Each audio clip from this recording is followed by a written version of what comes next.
As we learn more and more about how sitting members of Congress may be possibly implicated in the big planning of January 6th, those members are still in Congress right now. Many of them are still out there propagating the lie the election was stolen. Others are on the floor of the House of Representatives starting fights, like last week when, according to Congressman Jamie Raskin, Congresswoman Marjorie Taylor Greene of Georgia screamed at Congresswoman Liz Cheney of Wyoming following the floor vote to hold Steve Bannon in contempt. There's a lingering question here, which is, what are we doing here? What are we going to do about this?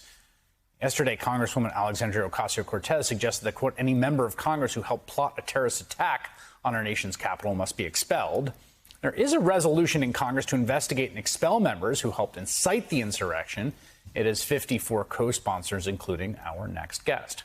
Congressman Mondaire Jones, Democrat from New York, one of the original co-sponsors of that bill, member of the House Judiciary Committee, and he joins me now.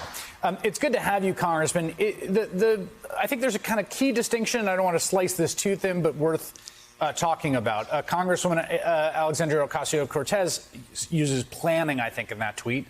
Cori Bush's resolution that you are a part of as well says incite. To your mind, has that threshold already been cleared in terms of incitement by members of Congress? Well, Chris, it's great to be on your show again.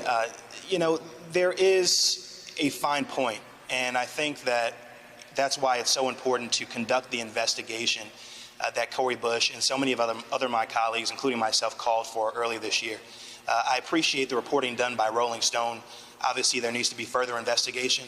And of course, this was the entire point of the Select Committee, which we had hoped would be done on a bipartisan basis earlier this year, but we couldn't get enough support from our Republican colleagues in the United States Senate to do a simple bipartisan investigation of what happened on January 6th.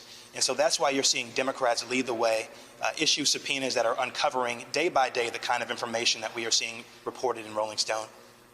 But expulsion from Congress, I mean, the 14th Amendment allows for it because obviously they were dealing with the idea of essentially traitors to the country, insurrectionists serving in Congress. That's contemplated and stipulated in the 14th Amendment.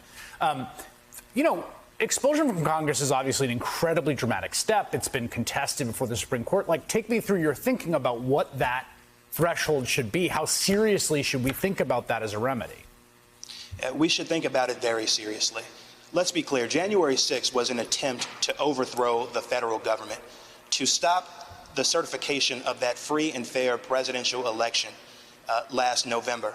And of course, it was an event, a violent insurrection that nearly took my life and the lives of so many of my colleagues and, of course, staff persons at the Capitol, including the Capitol Police.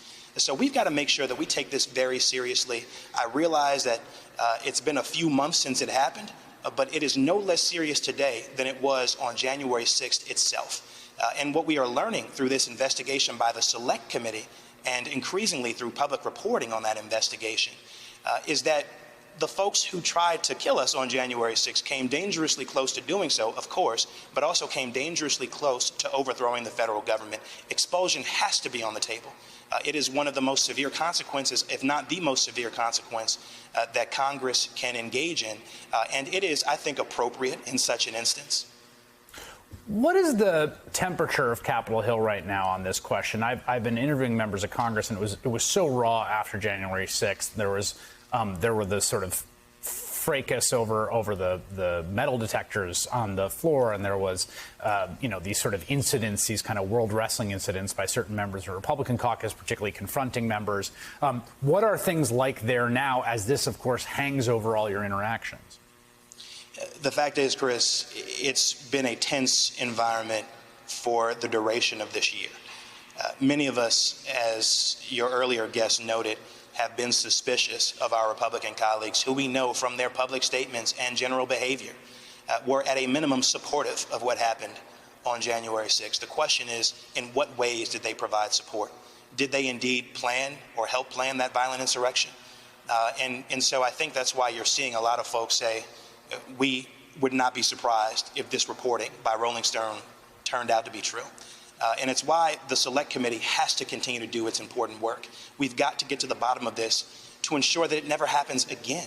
If we don't have a democracy moving forward, then we cease to be the United States of America that the world and that we know ourselves as.